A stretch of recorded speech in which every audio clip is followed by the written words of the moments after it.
Good evening, viewers. Habari ya jioni wanaoangalia. We welcome once again in this recording program. Tunawakaribisha tena katika huu kunakili. The reason why we are recording this message for the Kabiti believers. Kwa juhudi kuu tunanakili haya ni kwa sababu waaminio wa Kabiti we cannot access them because of the situation in the country. Na kwa sababu hatuwezi kuwafikia kwa sababu ya ile hali iko nchini. We came in terms that we can record a sermon for them. Tulikuja ndivyo tunakiri ujumbe kwao. Any other viewers who may be interested to listen to us, please pay attention. Mtu yoyote ambaye anatuangalia awe makini. Pray for us so that we can be able to talk a sound message. Tuombeni ndivyo tuweze kuongea ujumbe ambao unamakinika pertaining the message of the hour. Kuhusu ujumbe wa wakati. We are going to pray. Tutaenda kuomba. Dear Heavenly Father, we want to magnify thy holy name this evening. Baba baraka wa mbinguni, tunaliinua na jina lako. As we start to record the message, tunaposimama kunakiri huu ujumbe, and we trust the hearers and other viewers who will be blessed by it, we shall glorify thy name. Tunaamini wasikilizaji na wanaotuangalia watapata huu ujumbe. Today is a day of worship, and I believe many members of the churches here and there, they are listening the messages. Leo ni siku ya kuabudu na watu wengi watausikiliza huu ujumbe. When we see the end of this message today, we shall glorify thy name. Tutapofika mwisho wa huu ujumbe, tutaiinua jina lako. In the name of the Lord Jesus Christ our Savior we pray. Katika jina la Yesu Kristo mwokozi wetu tunaomba. We are going to sing one song. Tutaenda kuimba wimbo mmoja in the book of nyimbo za Injili in Swahili version. Katika kitabu cha nyimbo za Injili katika lugha ya Kiswahili. Number 55. Wimbo nambari 55. I am not ashamed. Mimi sionei haya. Sioni haya kwa Bwana. Sioni haya kwa Bwana. Sioni haya kwa Bwana, kwake nitang'ara. Muti wake takana ni neno imara. Msalaba ndio asili ya mema, nitakuwa mzigo papo. Nina uzima, furaha daima, njoni kafurahini papo. Kama kiti chake vivyo ni yake ahadi, alivyowekewa navyo kamwe havirudi. Msalaba ndio asili ya mema, nitatua mzigo papo. Nina uzima, furaha daima, njoni kafurahini papo.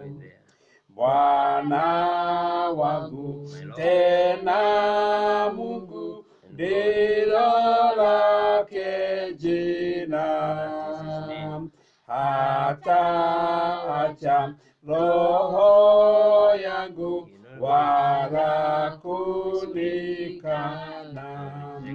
Msalaba ndio asili ya mema, nitatua mzigo papo.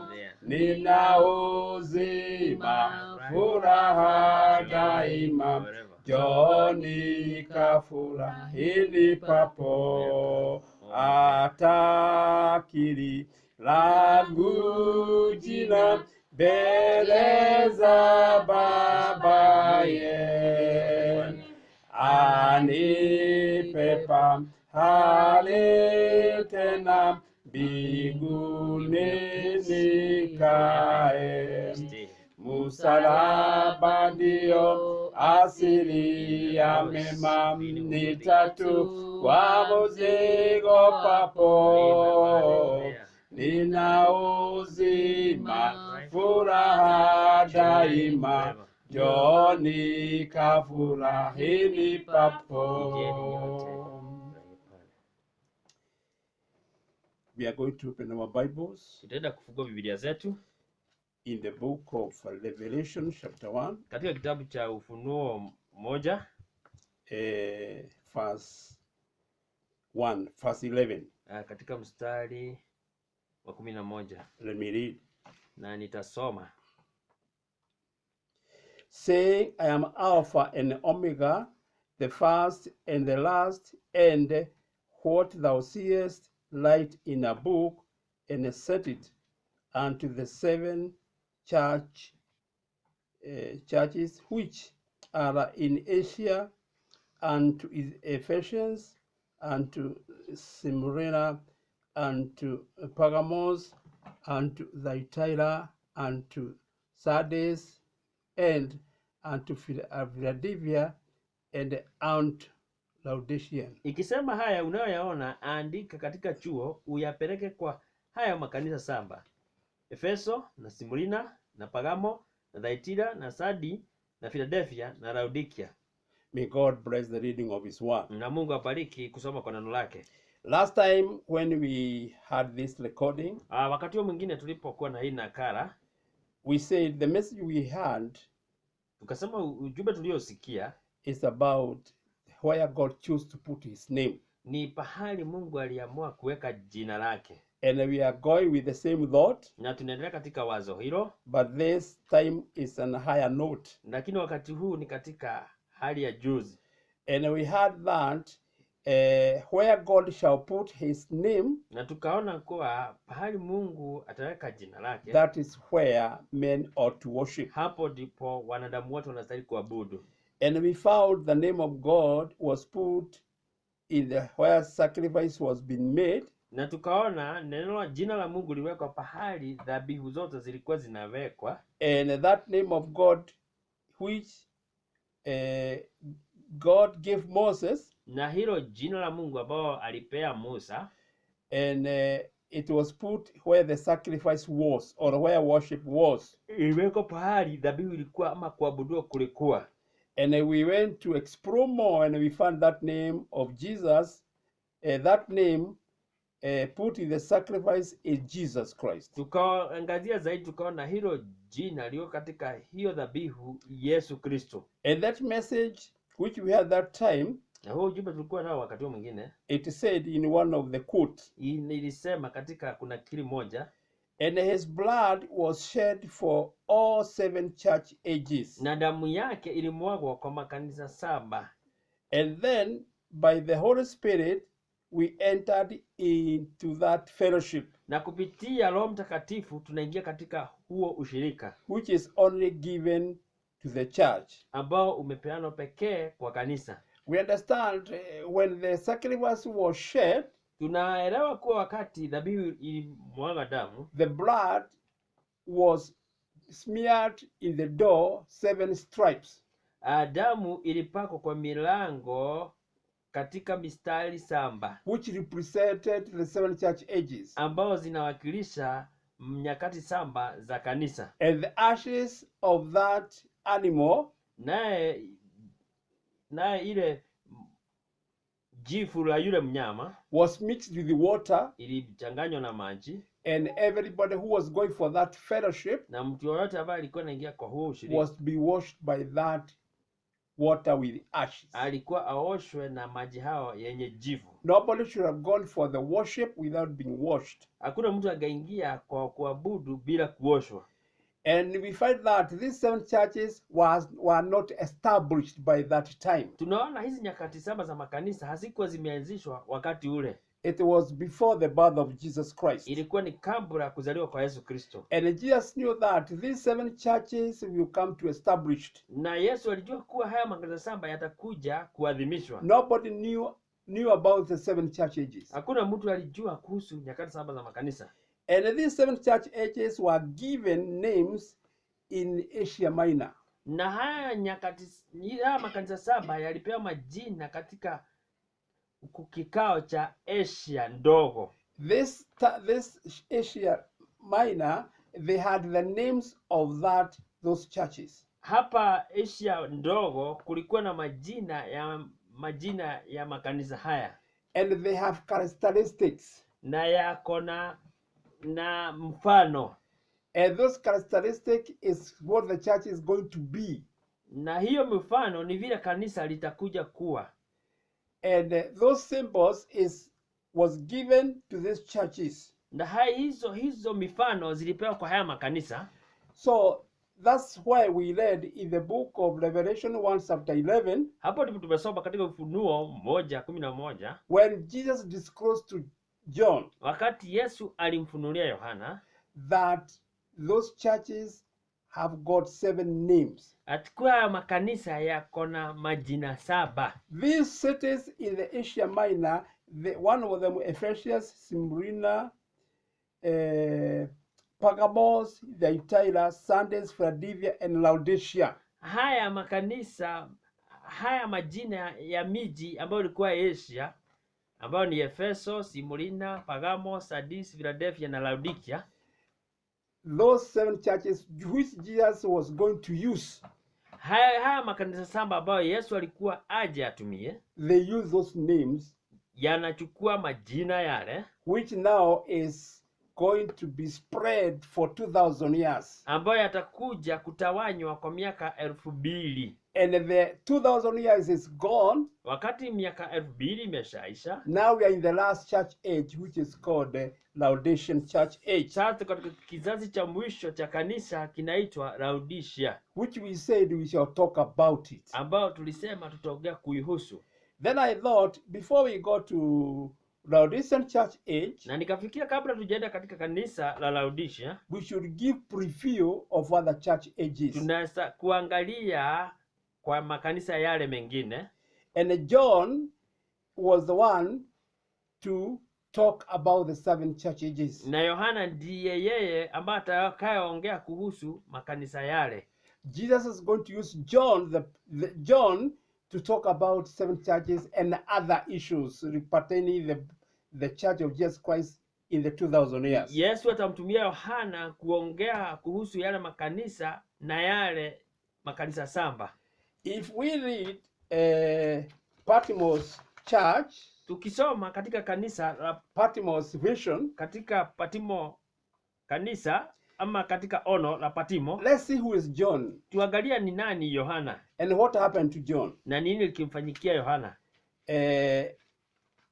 The Patmos vision para 3, katika ono la Patimo sura ya 3, para 3 says, you will notice that John has addressed himself to the Christians as a brother in tribulation. Utaona kwa Yohana amewazungumzia wa Kristo wengine kama ndugu aliye matesoni.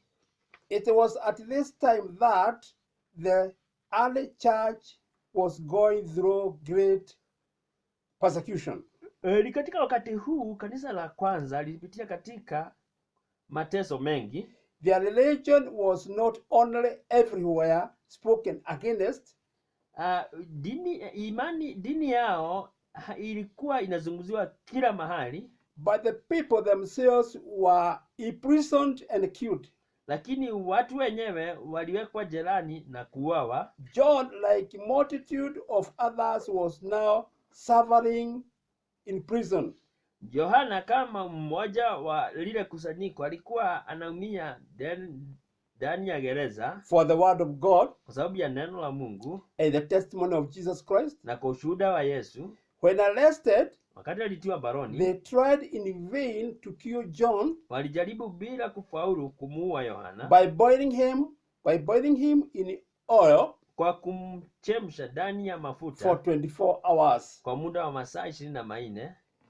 The enraged and the powerless officials, wale wakuu na wasio na nguvu, then sentenced John him to Patmos as a witch. Mfunga Yohana katika kiziwa cha Patmo kama mchawi. But God was with him. Lakini Mungu alikuwa naye. And he was spared to live the island na aliwekwa huru kutoka katika kile and kisiwa returned to Ephesus, na akarudi Efeso, where he again continued to pastor until the time pahali of his death. aliendelea kuwa mchungaji hadi wakati wa kifo chake. So you can see that message of the hour, people they were labeling it as demonic. Tunaona huo ujumbe wakati wa saa hilo watu walimweka kama wa kishetani, They were called devil worshippers. waliitwa waabudu shetani. Like today, people who are bringing this message, they are considered as witch. Na kama siku ya leo watu ambao wanaamini huu ujumbe wanasemekana kama wachawi. And Jesus himself, who is the author of this message, Naye Yesu ambaye ni mwasilisho wa huu ujumbe was even called King of Beelzebub. naye aliitwa mkuu wa mapepo. That's how John was imprisoned, Hivyo ndivyo Yohana aliwekwa and gerezani, God refused with John na Mungu akataa na Yohana to be killed, asiwawe, to talk to the church at the end of the time. ndivyo azungumza na kanisa katika mwisho wa wakati. And then we find Sasa tunaona these same churches which are mentioned in Revelation 1 verse 11, haya makanisa ambayo yametoka katika Ufunuo 1:11. Jesus was talking about 4 creatures which represented this church, or these 7 churches. Yesu anazungumza kuhusu wenye uhai wanne ambao wanasimamia haya makanisa saba. If we read in the book of Revelation chapter 4, Tukisoma katika kitabu cha Ufunuo sura ya 4, and we can read from verse 6, verse 8, tunasoma katika sura ya 6 mpaka 8, but let us read verse 8. lakini tusome sura ya 8.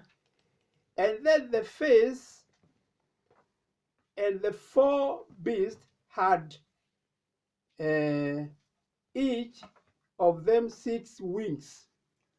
Na hawa wenye uhai wanne kila mmoja alikuwa na mabawa 6 About him, na pande zote, and they were full of eyes within, na ndani wamejaa macho, and they rest not day and night, wala hawapumziki mchana wala usiku, saying, Holy, holy, holy, wakisema mtakatifu, Lord mtakatifu, Almighty, mtakatifu Bwana Mungu which was Mwenyezi, and is to come. aliyekuweko na aliyeko na atakayekuja. Let's read above there, verse 7, which says, and the first beast was like a lion, Wacha tusome hapo 7, inasema na huyo mwenye uhai wa kwanza alikuwa mfano wa simba, and the second beast was a calf, na mwenye uhai wa pili alikuwa mfano wa dama, and that beast had face of a man, na mwenye uhai wa tatu alikuwa na uso kama uso wa mwanadamu, and fourth beast was like a flying eagle. na mwenye uhai wa 4 alikuwa kama mfano wa tai arukaye.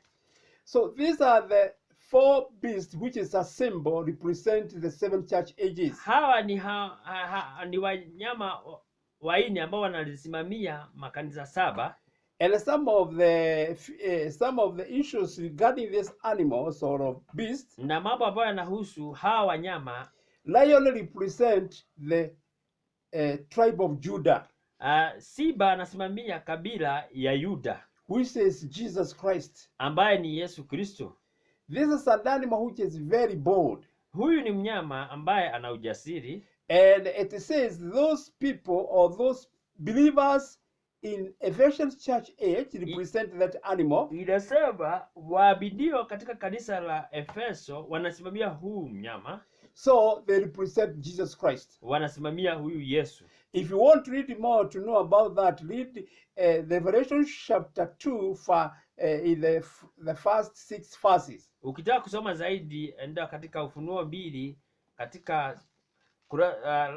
katika aya ya kwanza hadi ya 6. You see what happened to that church age. Utaona vile yalivyofanyika katika kizazi hicho cha kanisa. The second church age is called Smyrna, Kanisa la pili linaitwa Simurina, which was represented by the head of a cow or a ambayo calf. ilisimamiwa na kinywa cha dume.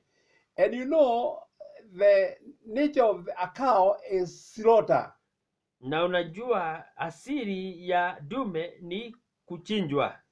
It's a laborer's animal. ni mnyama wa kufanyishwa kazi. It's the one who pulls the plows when they are preparing the farms. Ni yeye anayevuta lile jembe la wakati wa kulima, Or they can even put the cart where people are carried.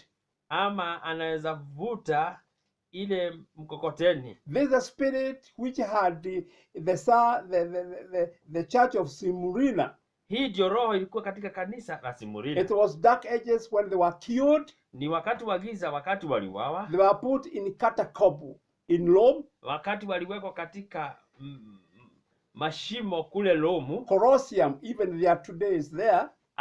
Na mabaki yao pia yako pale. Where they was persecuted, Pale waliweza they were kudhulumiwa, put with their children, they were eaten by animals. waliwekwa na watoto wao wakakuliwa na wanyama, They were burnt with fire. walichomwa na moto. They stand below the post, and the fire was lit, Waliwekwa chini na kisha moto ukatiwa and they suffered. na wakalia. And you know that animal never complained Na huyo mnyama hakuweza kulalamika when it was persecuted. Those people, they suffered, they did not complain. wakati walihukumiwa. Waliumia lakini hawakulalamika, They were represented by this animal. walisimamiwa na huyu mnyama. This also animal represented Pergamos church. Huyu mnyama pia anasimamia kanisa la Pagamo. And the messenger there we are going to see later is called Martin, Saint Martin. Na mnyama pale anasimamiwa na mjumbe Martini. And then we are going to see the other animal, the other creature is head of a man, Naye mnyama ambao tunaona pale mwingine ni kichwa cha mwanadamu, which represented the third church, ambao inasimamia kanisa la tatu, Luther. ambaye ni Lutheri. And you know, Luther is very intelligent. Tunaona Lutheri alikuwa mwelevu. So God allowed the head of a man, which is intelligence. Mungu aliruhusu kichwa cha mwanadamu ambao ni ufahamu. And this man called Luther was very educated. Huyu Lutheri alikuwa amesoma. He was a scientist with his group. Alikuwaga mwanasayansi na kikundi chake. They were able to write the New Testament and Old Testament. Waliweza kuandika Biblia, They interpreted it. Agano la Kale na Agano la Mpya, na wakalitafsiri. And at the time that knowledge came and other people received that intelligence. Na ni wakati ule ule watu walipata huo ufahamu na wakaupokea. People who discovered medicine. Watu ambao waliweza kuzidua madawa. You can remember the case of Isaac Newton. Unaweza kumbuka kama kazi ya Isaac Newton. There was time when there were virus had killed very many people. Wakati kulikuwa na virusi ambayo iliua watu wengi. The schools and the universities were closed. Shule na vyuo vikuu vilifungwa. People were told to go home. Watu walioambiwa waende nyumbani. Students were told to go home. Wanafunzi waende nyumbani. And this boy, he was an undergraduate. Na huyu kijana alikuwa hajahitimu. And he went back to college, which was called Cambridge University. Na akarudi shule ambayo ilikuwa inaitwa Cambridge. And that's why he was able to discover the vaccines of this bubonic plague. Na hapo ndipo aliweza kupata ile chanjo ya ugonjwa ambao ni wa kuua.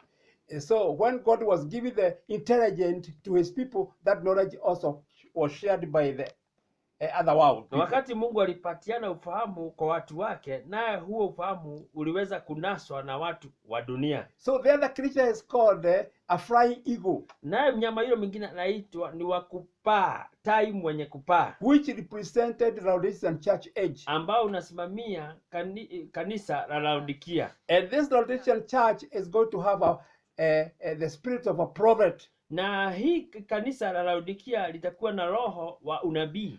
The eagle is a spirit of prophecy. Yule mwanatai ni roho wa unabii. And we find that Moses was an eagle. Na tunaona kuwa Musa alikuwa tai. When you read the book of Exodus, ukisoma katika kitabu cha Kutoka, you shall see God says he took the children of Israel from Egypt with the feather, with the wings of an eagle. Unaona Mungu akisema alitoa wana wa Israeli kutoka Misri kwenda Kanaani katika mabawa ya tai. So I was given preview of these 4 creatures. Tuangalie zaidi kuhusu wana uhai hawa wanne. So they are going together with these 7 church ages. Kwa hivyo wanasonga pamoja na nyakati 7 za makanisa. Now we come to Pergamos church age. Tuje katika kanisa la Pergamo. The messenger was called Martin. Mjumbe anaitwa Martini. He was a professional soldier. Alikuwa msomi mwanajeshi. And a remarkable miracle occurred during his time.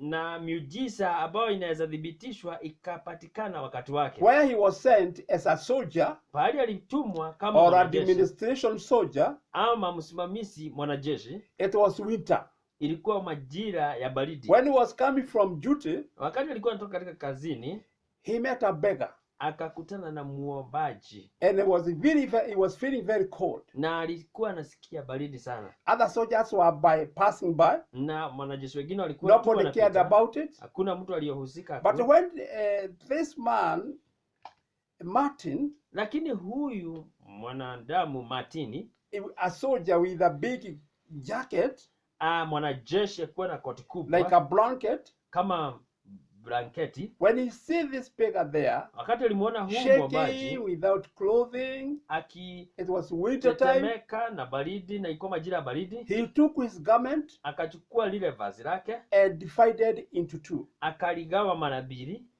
and covered that beggar, na akamfunika yule muombaji. When he went back home, wakati alienda nyumbani, when he was dreaming, wakati alikuwa the dream was he saw Jesus Christ.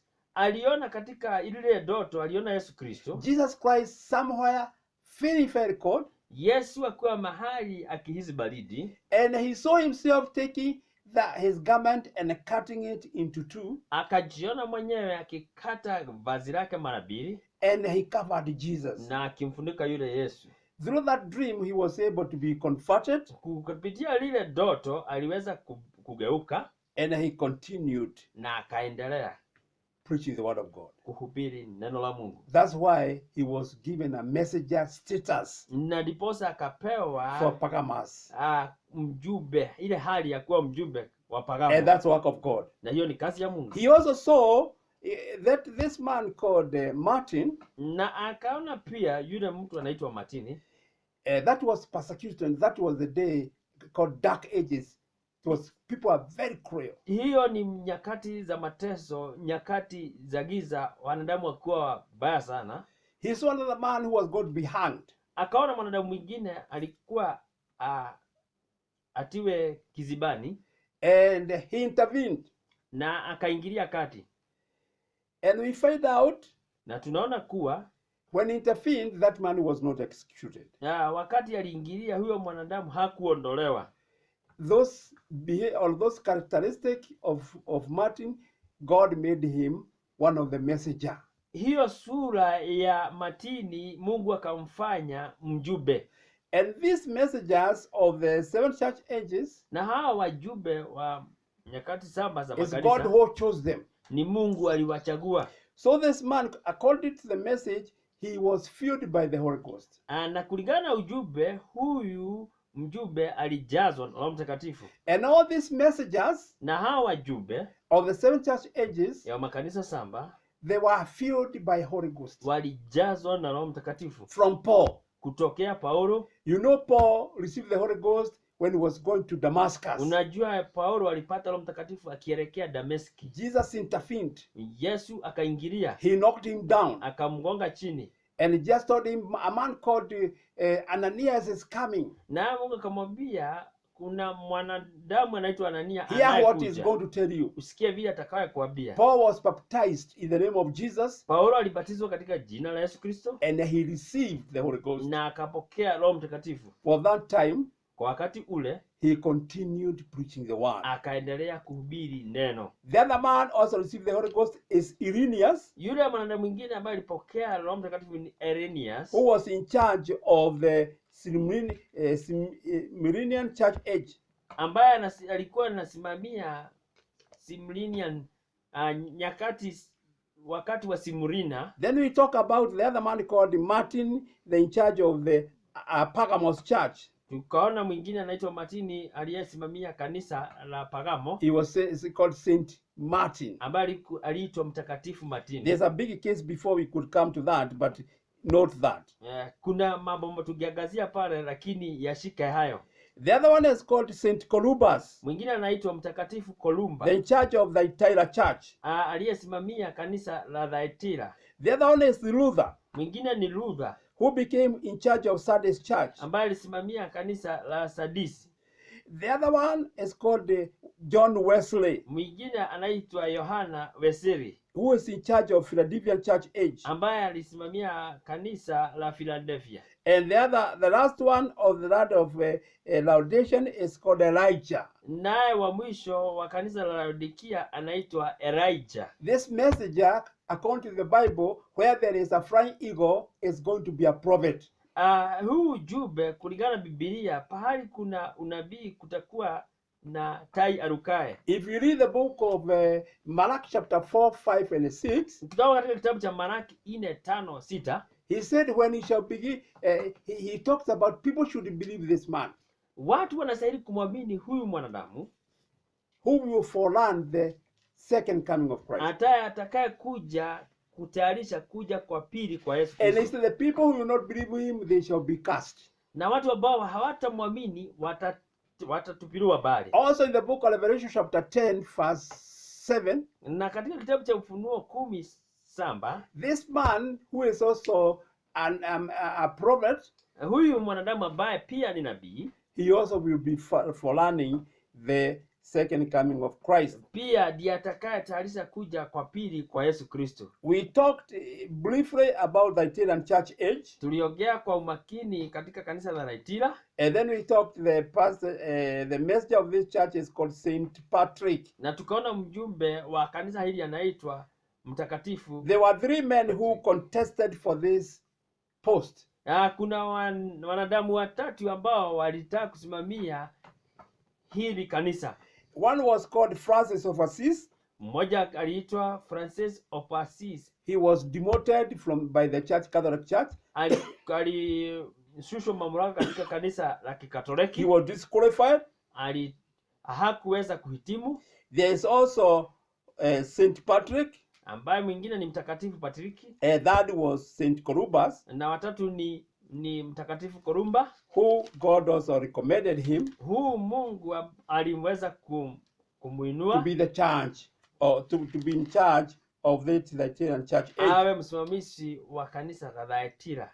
Then we go to another church, tuende katika kanisa lingine, which is Sardis church age, ambalo ni kanisa la Sardis, where Martin Luther was in charge. Pahali Martin Luther alikuwa msimamizi. God blessed that man. Mungu alibariki yule mwanadamu. And he defied the church arrangement. Na akakataa mpangilio wa kanisa. And actually, God recommended him for that post. Na kwa hakika Mungu akamwadhimisha kwa usimamia hilo. If you got the time, we could even read more about Martin Luther. Na kama tungekuwa na wakati tungesoma zaidi kuhusu Martin Luther. He is the one who interpreted the New Testament and the Old Testament. Ni yeye alitafsiri Agano Jipya na Agano la Kale. And then he said, man shall live by the just man shall be live by God's word. Na akasema mwanadamu ataishi, yule mwenye haki ataishi kwa imani. And any other messages Luther talked about. Na jumbe zingine ambazo Luther alifundisha. Then we go to the other church called Philadelphia, 6th church age. Na tuende katika kanisa lingine linaitwa Philadelphia, kanisa la 6. And we saw the man of this age was John Wesley. Tunaona mwanamume ndani ya hili kanisa anaitwa Yohana Wesley. And John Wesley was a prayerful man. Yohana Wesley alikuwa mwanaume muombaji. His father was a chaplain. baba yake alikuwa muongoza kanisa. His mother Mama yake had 19 children. alikuwa na wana 19.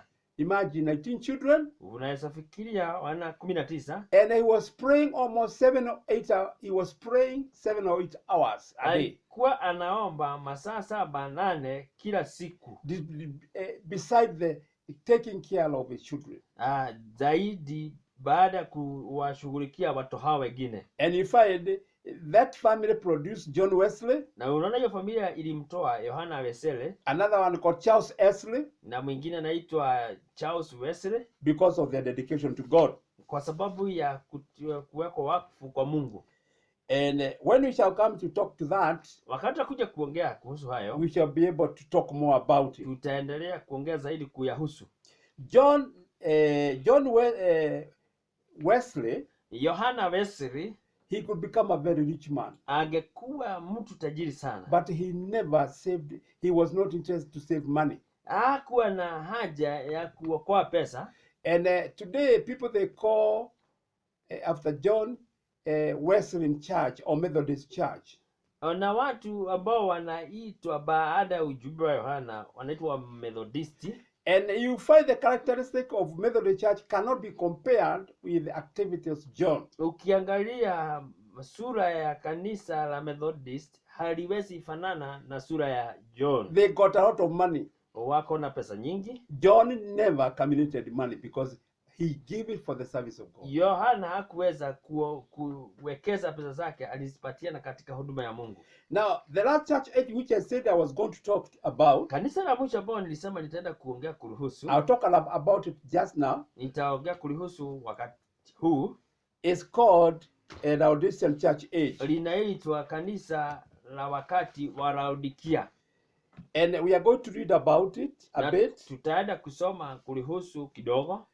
Because kwa sababu it is that's why I was made to come to talk about 7 church ages. Na hiyo ndio ilinifanya nije nizungumzie kuhusu nyakati 7 za makanisa. Because my time is almost coming to an end. Kwa sababu wakati wangu unaendelea kufika kikomo. I'll just start touching it a little bit about this church called Laodicean church age. Nitaiguza kidogo hii nyakati inaitwa nyakati ya Laodikia. Where we are.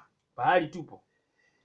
God knew the reason why he compared Laodicean church with our time. Kuna kusudi kubwa Mungu aliweza kufananisha kanisa la Laodikia na wakati wetu. I want you to listen to this. Nataka musikilize haya.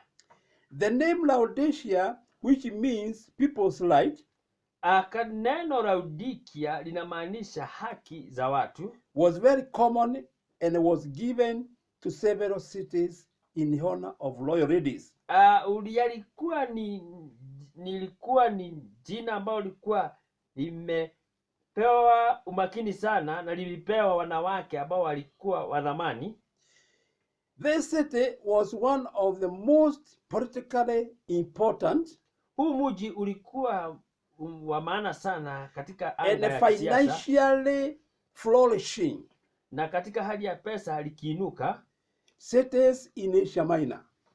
Mji katika Asia ndogo. As I told you that these church ages is Jesus who recommended them to call those church to be that areas. Haya majina ya nyakati za makanisa ni Yesu alipeana majina haya. Their characteristic that time is what pertains to this church in these days. Tabia za wakati za miji hii wakati ule ndio inahusika na tabia za makanisa haya. Then he continued to say, enormously amount of property were bequeathed to the city. Inaonekana mali mingi yalikuwa yamekusanywa kwa hii miji by prominent citizens. Kwa watu ambao walikuwa kutajika. As you can see, even today, most of the buildings or whatever wealth in the country is for a few people. Kama vile tunaona utajiri mwingi katika miji ni watu wachache. It was the seat of the great medical school. Ilikuwa miji ya mashule. It was the seat of. Ulikuwa mji wa vyuo vikubwa vya masomo ya dawa, its people were distinguished to the artist and science. Watu wa kutajika wa michoro na sayansi. It was often called the metropolis.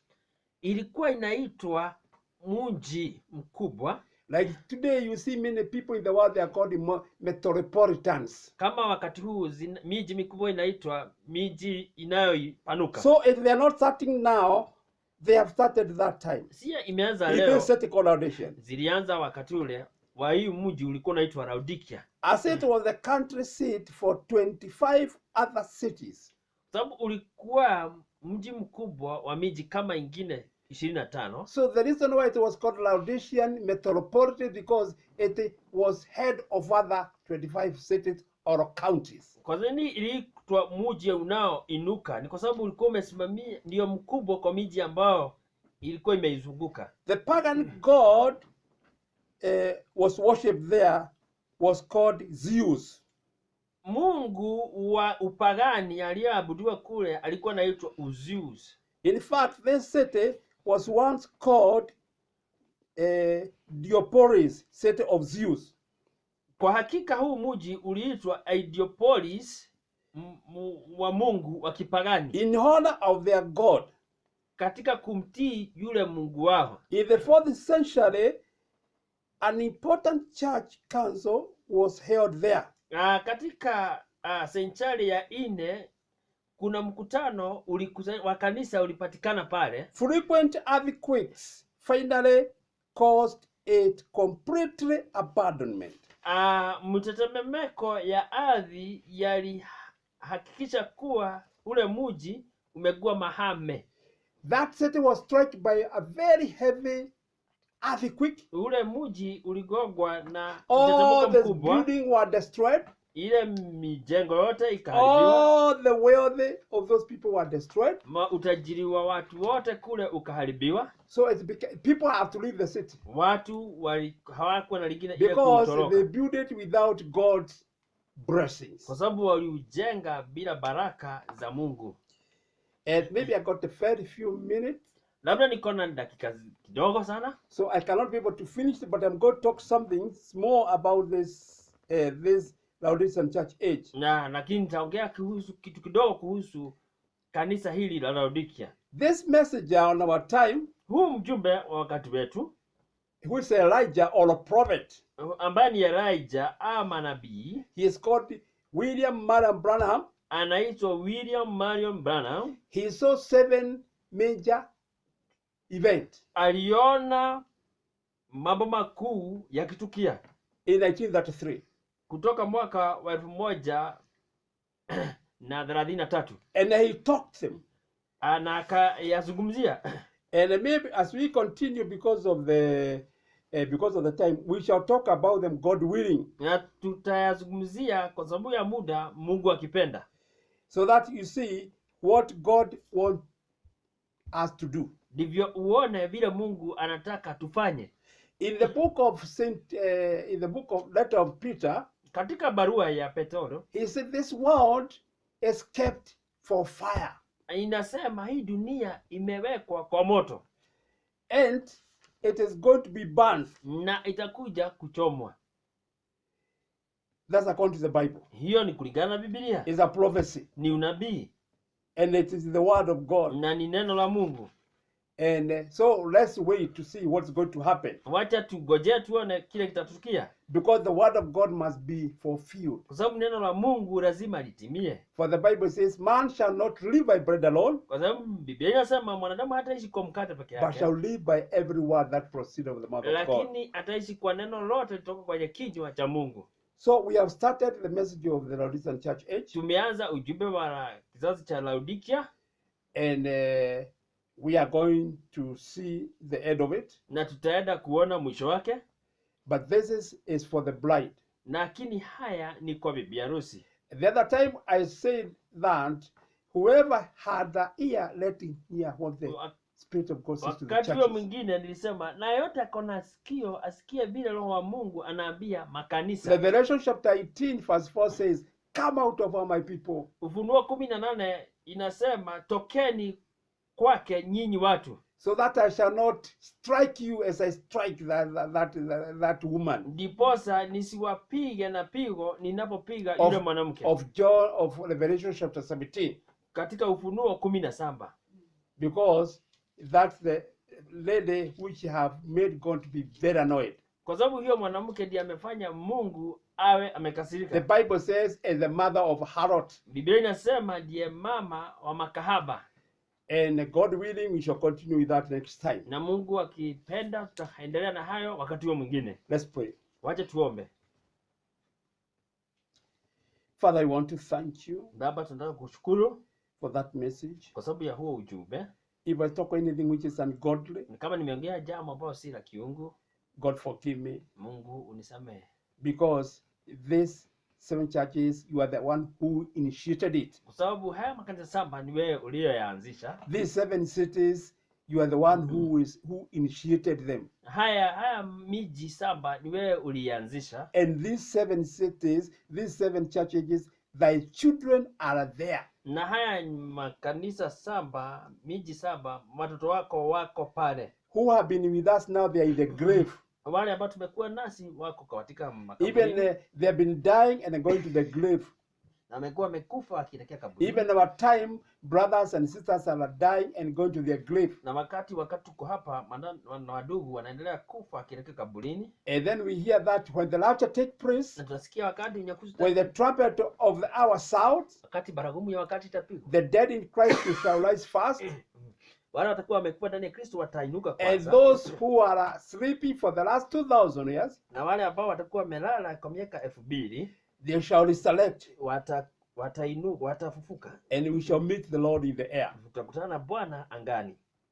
Thank you, Lord. Baba, tunakushukuru. Until next time with you tarry, wakati mwingine usipo kawia, we shall glorify thy name. Tutapatia utukufu jina lako. In Jesus' name we pray. Katika jina la Yesu Kristo tumeona kuamini. Amen. Amen. We are going to sing one song as we close. Tutaenda kuimba wimbo moja tunapofunga. Number 602. Wimbo 602. Tutakaa pamoja na Yesu. Inasema we'll live together with Jesus. Katika pwani yenye raha. In the shore of happiness. Tutaimba wimbo wa Musa na kondoo. We'll sing the song of Moses and milele the Lamb. Hata milele. Forever and forever. Let's sing. Wacha tuibe. Ukingoni mwa Yordani ninaangalia bara nzuri ya Kanaani nitayotamani. Tutakaa pamoja na Yesu katika pwani yenye raha raha. Tutaimba wimbo wa Musa na kondoo milele hata milele. Bara ile ina nuru, nuru ya milele. Kristo jua utawala, hufukuza giza. Tutaimba pamoja na Yesu katika pwani yenye raha raha. Tutaimba wimbo wa Musa na kondoo milele hata milele. Nitayafikia lini na kunyakuliwa kwenye ufalme wa Baba na kumwona uso. Tukakaa pamoja na Yesu katika pwani yenye raha, Happiness. tutaimba wimbo wa Musa na kondoo milele hata milele. Furaha yangu moyoni ni kunyakuliwa, sitaogopa mawimbi katika Yordani. Tutakaa pamoja na Yesu katika pwani yenye raha, tutaimba wimbo wa Musa na kondoo milele hata milele. Harusi ya mwana kondoo imekaribia. Hii harusi amka haki, tutakaa pamoja na Yesu katika pwani yenye raha, tutaimba wimbo wa Musa na kondoo milele hata milele. Thank you. May God bless you. Asante sana na Mungu Until we awabariki. meet next time. Hadi tupatane wakati mwingine. God bless you. Mungu awabariki.